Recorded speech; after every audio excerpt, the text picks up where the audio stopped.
Agora para conversar com o comentarista esportivo Edemilson Luiz. Oi, Edemilson, bom dia, tudo certinho? Bom dia, tudo certo, meu querido? Um abraço para você, para os seus ouvintes aqui na Rádio Caberá e também na Rádio Bandeirantes, cara.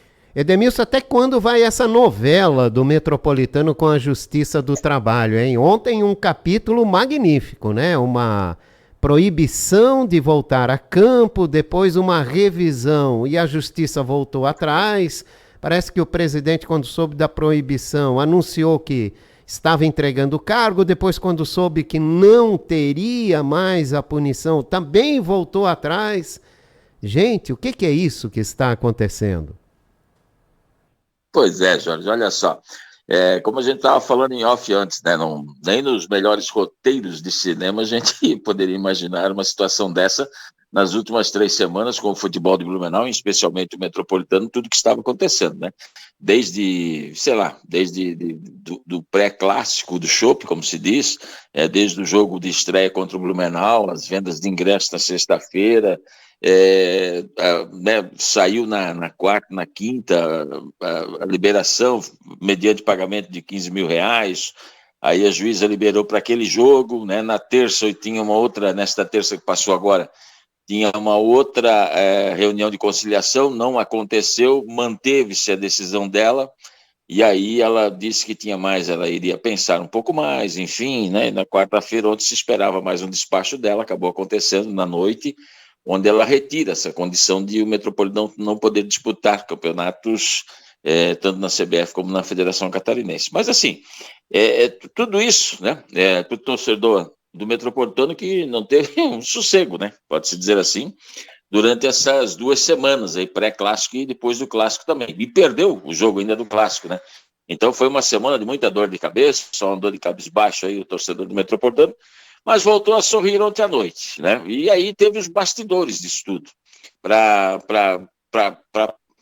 dar um molho a mais ainda. O presidente Ronei, na última segunda-feira, tinha a intenção de apresentar numa reunião que aconteceu ontem à noite a sua demissão, né, o seu pedido de afastamento, a princípio, por 30 dias do clube. Mas a gente sabe que 30 dias não voltaria mais, né?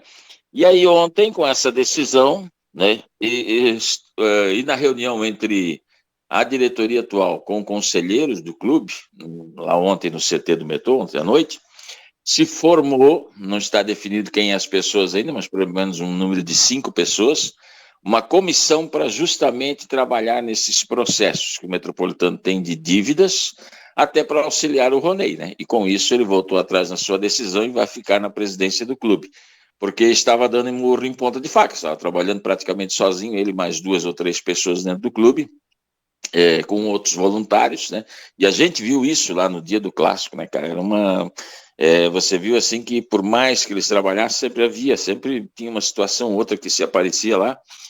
O próprio cadeado, né? Que não tinha chave lá. Alguém perdeu essa chave para a entrada da torcida do Blumenau. Então, todas essas situações aí foram colocadas à mesa ontem à noite, acredito eu, e aí mais gente está se aproximando da atual diretoria para tentar realmente tirar do fundo do poço a situação que o Metropolitano se encontra, principalmente na parte financeira.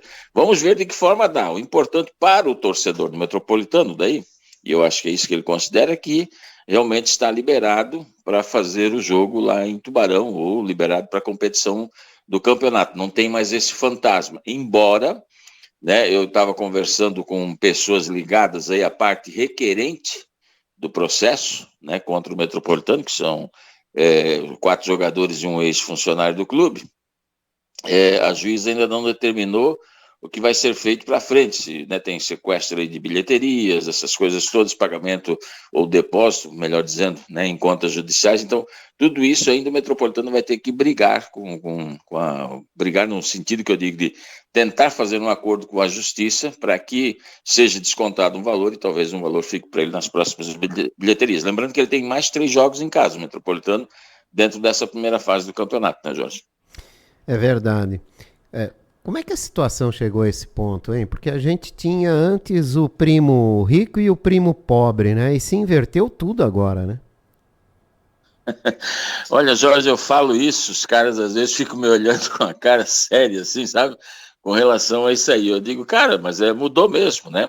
Eu lembro bem, porque eu trabalhei nesse período, fiz assessoria para o clube lá de imprensa, 2008 e 2010. E foram os momentos assim onde o clube conseguiu agregar muitos empresários da cidade em torno de um projeto, criado até a MIP, na época, né, onde arrecadou aproximadamente aí quase 3 milhões de reais, 2 milhões e pouco, e foi utilizado no clube para, naquele período, tentar alcançar e avançar. Aí teve uma série de situações também que aconteceram, né, dentro do clube, e acabou despejando nessa atual situação toda, porque essa conta aí desses 4 atletas, se a gente for analisar, se eu não me engano isso aí, e o reclamante, que na época era assessor de imprensa do clube também aqui de Blumenau, isso é uma conta lá de 2016, olha só, para a gente ter uma ideia, nós estamos em 2025, isso é 9, 10 anos atrás, 2015, 2016, são mais de 10 anos que isso vem se arrolando. E assim outras situações, né? Nós tivemos aí, eu lembro bem numa transmissão esportiva, quando Pedro Nascimento era o presidente do clube, ele disse que o clube estava devendo até no bar da tia Maria, né? Ou da dona Maria, uma coisa assim, que aquilo foi uma frase que ficou naquela semana, não sei se como um meme, mas na cabeça de muita gente.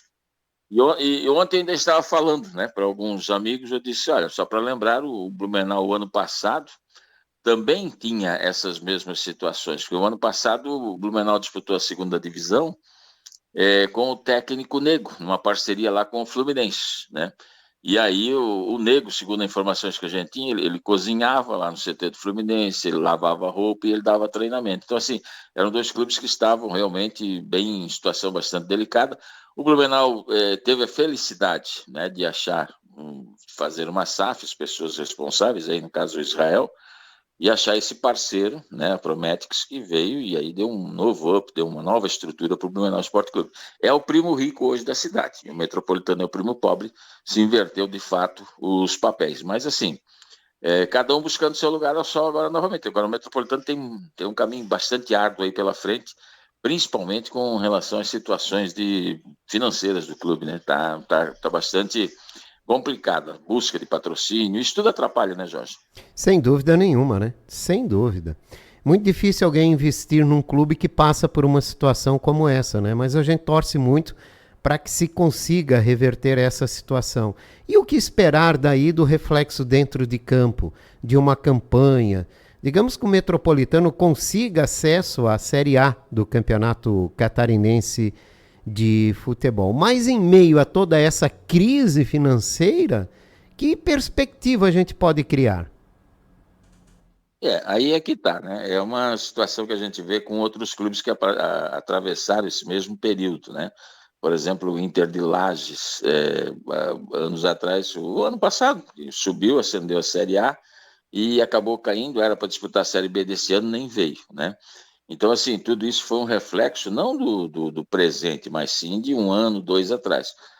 O Metropolitano hoje, se ascender a Série A, né, se conseguir sucesso de subir para a Série A, para o torcedor vai ser uma festa e uma dor de cabeça, de certa forma, para os dirigentes, porque uma Série A é outro patamar, é outro investimento, né? É claro que abre visibilidade para investidores, mas aí se não tiver juridicamente acertado essas situações, principalmente com a justiça trabalhista, né, de ter parcelamentos ou algo assim que seja permitido em lei, o Metropolitano vai ter muitas dificuldades, como vai ter até para frente agora, para a sequência do campeonato. É um campeonato aí que possivelmente deve custar para o clube algo em torno de 400 a 500 mil reais. Eu estou falando só de estruturação, né?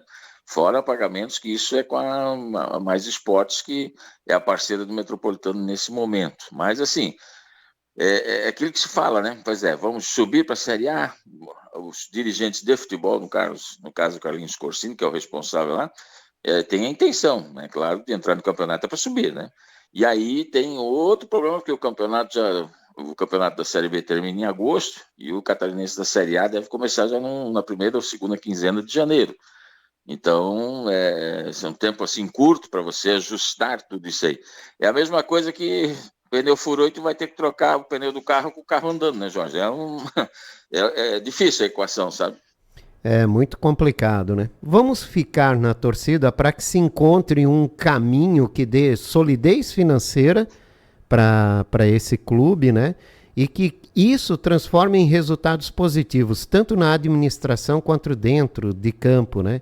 Porque é importante, né, a gente conseguir reativar o futebol na cidade, tanto com o BEC quanto com o Metropolitano.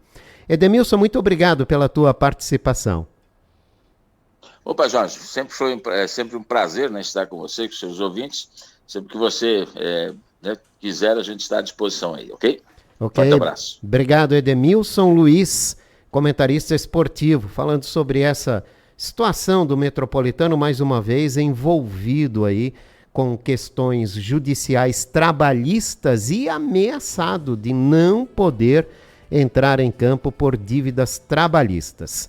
A justiça voltou atrás, liberou o clube, né? Houve um acerto aí de liberação com o clube que vai poder continuar disputando a segunda divisão do Campeonato Catarinense após uma quarta-feira muito conturbada.